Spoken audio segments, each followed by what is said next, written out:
Well, hello there. I'm Professor Plum. We're here at the Lead Pipe Library for the second part of our series discussing debilitating diseases. With us again today is young Tony. It's Billy, who will be helping us out as we discuss osteoporosis, a debilitating bone disease that affects tens of millions of people worldwide. Well, that sounds bad, Professor Plum. But what is osteoporosis? Well, Barry, it's Billy. Osteoporosis is a devastating disease affecting the skeletal system, in which the bone mass and bone quality are severely compromised. This loss of strength in the bone leads to an increased risk of fracture, particularly in the wrists, the hips, and in the spine from compression fractures. Gee whiz, Professor Plum. What causes osteoporosis? That's an excellent question, Skippy. Billy.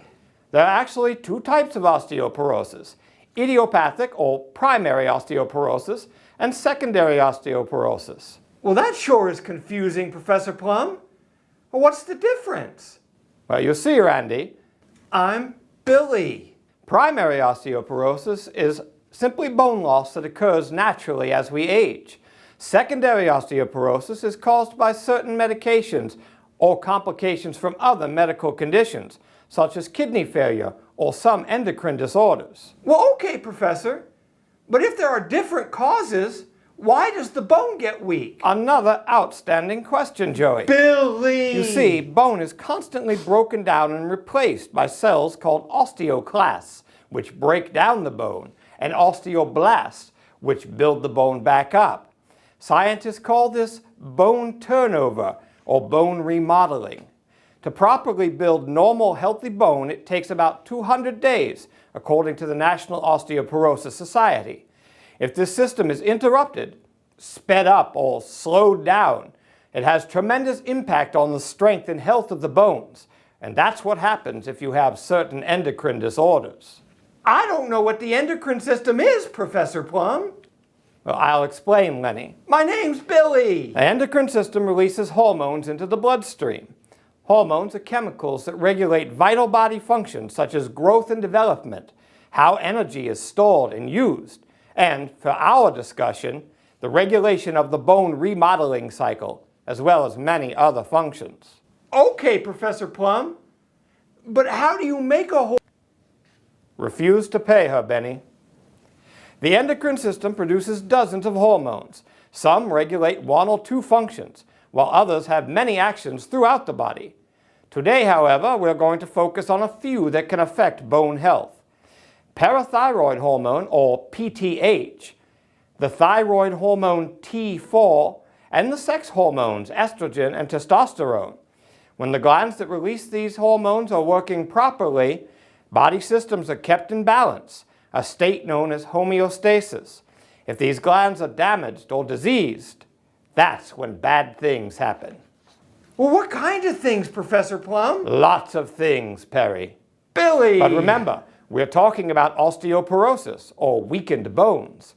The hormones that we've mentioned affect the bone remodeling process.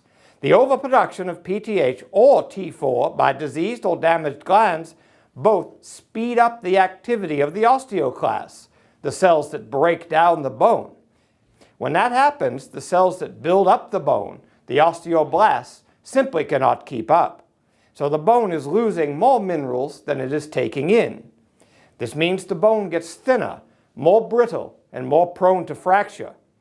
Low levels of estrogen and testosterone can also lead to brittle, weakened bone, according to the Mayo Clinic. Well, I get it, Professor Plum, but how do you know if you have osteoporosis? Well, unfortunately, Timmy, most cases aren't discovered until a bone has been broken. Although the list of risk factors provided by the National Osteoporosis Foundation can make it easier to predict who might be most likely to develop osteoporosis. Jeepers, Professor Plum, who is most likely to get it? Well, I have a list, Jackie. Billy. The factors are sex. Women are 4 times more likely than men to develop osteoporosis. Your age. For women, the risk increases over 50. For men, slightly higher, somewhere around age 60 to 65. Your race. If you're Asian or Caucasian, you are much more likely to develop osteoporosis than the other races. And genetics. Your family history tells a lot. If you have a family member who has had osteoporosis, you are at a higher risk factor to develop it yourself. Gosh, Professor Plum, what if you are at risk but haven't broken a bone? What happens then? Well, that's a great question, Benny. You already used that one, Professor. I did? Well then, Larry, that is a great question.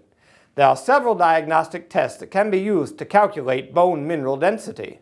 What's that, Professor Plum? It's a measurement of how thick and strong your bones are.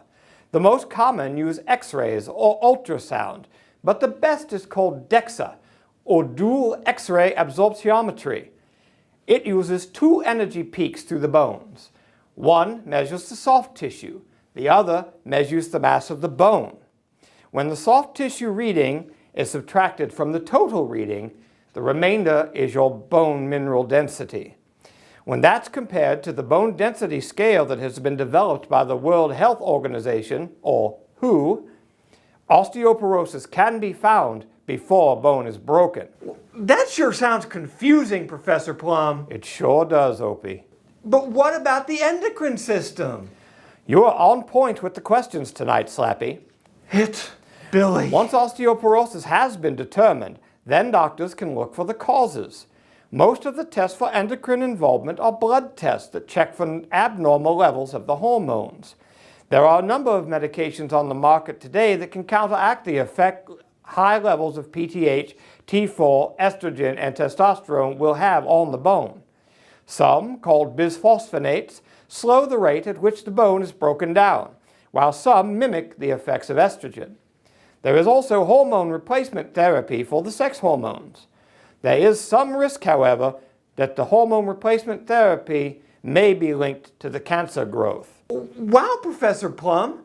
What else can be done? Well, Pedro, What? doctors can treat the diseased gland directly. If the parathyroid gland is the problem, they simply remove it. Once the gland is gone, the levels of PTH decrease and the bone mineral density is restored. And this is according to Rolide, Renmark, and Christensen. There are 3 treatments if the thyroid gland is the issue, according to James Norman. There are medications that block the production of T4. Radioactive iodine can be injected into the thyroid directly, killing its cells.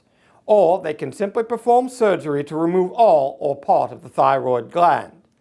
For low levels of the sex hormones, either medications or hormone replacement therapy are used.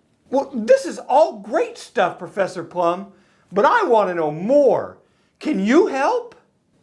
Well, yes, Willie. Close enough. The National Institutes of Health is a great place to start, with an interactive website whose links will help you to find almost any information you want on osteoporosis and any other health topics.